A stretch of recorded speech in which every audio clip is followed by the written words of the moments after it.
transtorno de Asperger, considerado um tipo de autismo leve, tem sido retratado por uma personagem, a Benê, da novela Malhação da Rede Globo. Segundo o neuropediatra Dr. Clay Britz, um dos fundadores também do Instituto Neurosaber, essas características de uma pessoa como a personagem representa são típicas de quem tem um transtorno.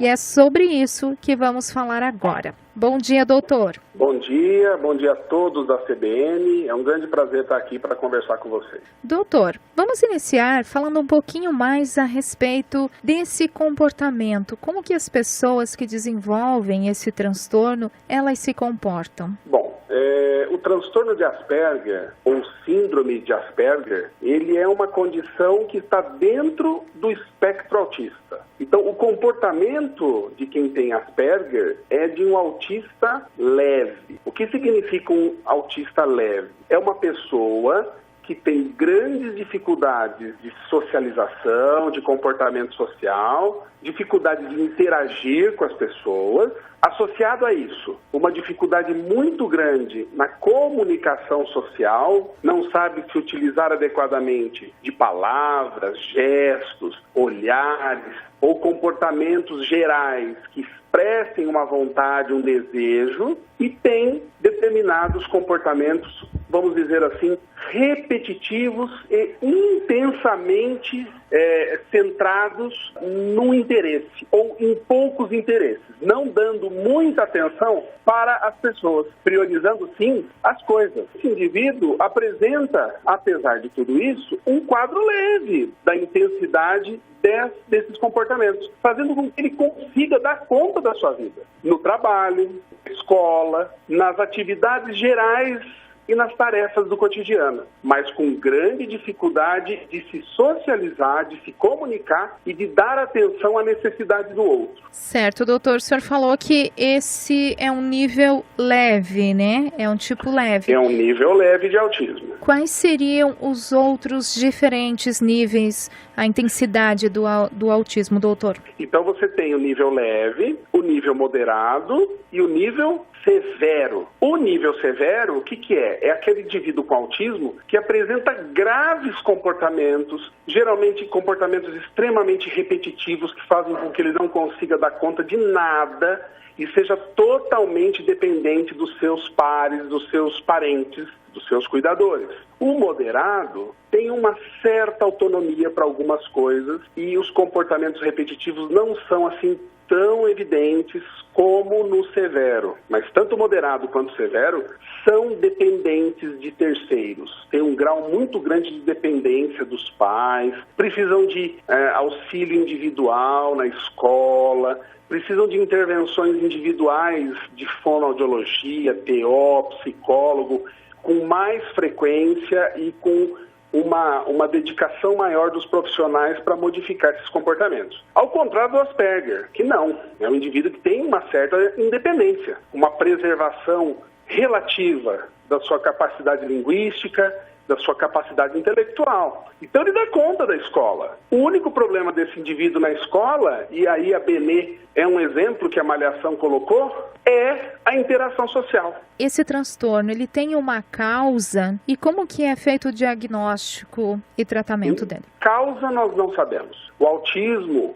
seja ele leve, moderado e severo, nós ainda não sabemos a causa. O que nós sabemos é que o padrão cerebral de funcionamento do cérebro nas áreas relacionadas ao social, à percepção social, à capacidade de comunicação social e áreas cerebrais relacionadas à capacidade de planejamento e organização de ideias dentro de um ambiente social está alterado.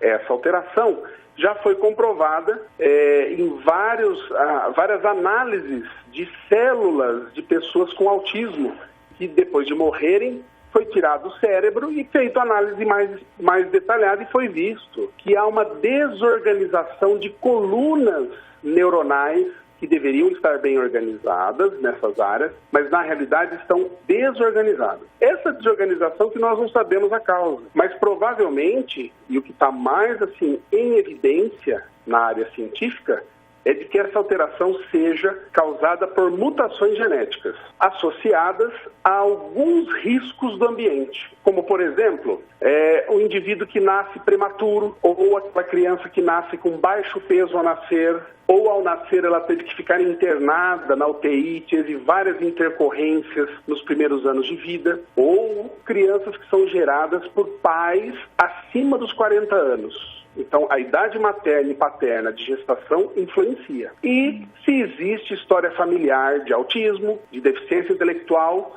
e de alguns transtornos neuropsiquiátricos, como transtornos de humor e TDAH. Todos esses fatores aumentam o risco de eu vir a ter um filho com autismo. Os pais, quais os cuidados que os pais devem tomar? Como que a rotina dessa criança deve ser para o maior desenvolvimento dela, para não prejudicá-la? Ótima pergunta. Um pouco antes disso, como é que é feito o diagnóstico? Não há exames para fazer diagnóstico. Então, não existe tomografia, ressonância, exames de sangue. Não existem esses tipos de exame para fazer o diagnóstico do transtorno de Asperger. O diagnóstico é feito pela avaliação do comportamento, a observação do comportamento da criança, do adolescente no ambiente social. E a gente se utiliza dos chamados critérios diagnósticos do transtorno de Asperger, que podem ser encontrados no Código Internacional de Doenças, o chamado CID-10. Lá está bem descrito as características. Além disso, a gente pode usar algumas escalas de avaliação que são úteis para a gente ter mais certeza se o indivíduo está dentro do espectro autístico leve do Asperger ou não. Bom, qual é o cuidado que o pai e a mãe têm que ter? O primeiro cuidado é o social, é observar se o seu filho está dando conta das demandas sociais, seja na família, seja na escola, seja em qualquer ambiente que envolvam pessoas. Então,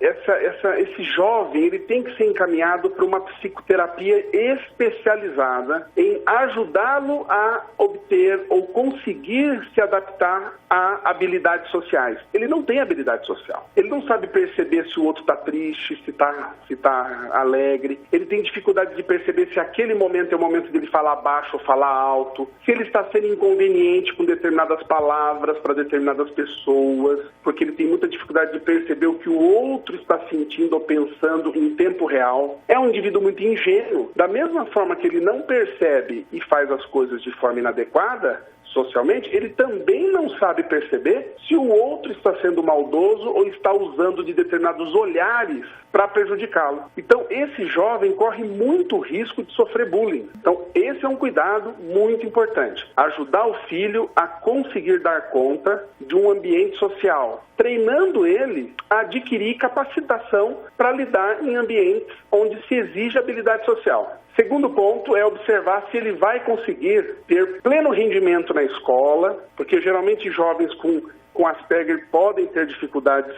de leitura e escrita, de coordenação motora, podem ter dificuldade para abstrair em atividades matemáticas. Então, eles têm algumas dificuldades. Mas não é a regra nesses pacientes, apesar disso. Outro risco é ficar em cima para ver se eles não têm nenhum sintoma de depressão, sintoma de fobia social, porque é muito comum jovens com Asperger desenvolverem essas condições. Por quê? Porque eles não são bem compreendidos. Eles são muito incompreendidos no ambiente social. Além do mais, eles têm um jeito de se comunicar muito literal. Se ele tiver que falar que aquilo está feio, ele vai falar. Se ele não gostar de alguém, ele vai chegar para alguém e falar, não gostei de você. Porque ele simplesmente diz aquilo que ele acha que tem que falar. Ele não se toca que ele não pode falar determinadas coisas em determinados lugares e para determinadas pessoas. Além do mais, eles têm um discurso monótono, meio mecânico, um jeito de falar estranho e uma forma de chegar nos lugares onde ele acaba não olhando nos olhos,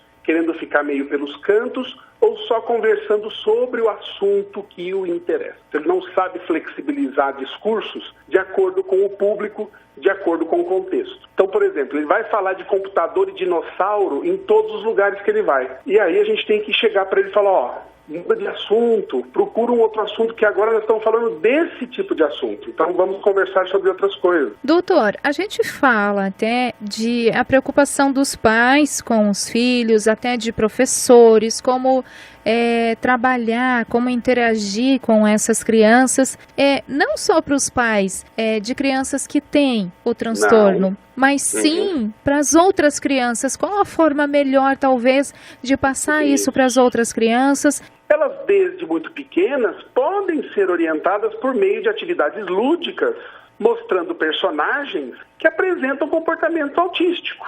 Se você pode até ser colocado aqui, né? O Maurício de Souza tem um personagem que é autista, né? Nos seus quadrinhos. Existem vários sites hoje de orientação, tá? Sites internacionais e sites nacionais, como o meu site, que eu fiz junto com a Luciana Brits, na Neurosaber, né? O entendendoautismo.com.br. Então isso dá uma ampla possibilidade que essas pessoas venham a melhorar sua capacidade de compreender. Eu conversei com o especialista neuropediatra do Instituto Saber, Dr. Clay Brits, falando sobre a síndrome de Asperger, o autismo leve. Laide Bragnoli, para a CBN, Vale do Itajaí.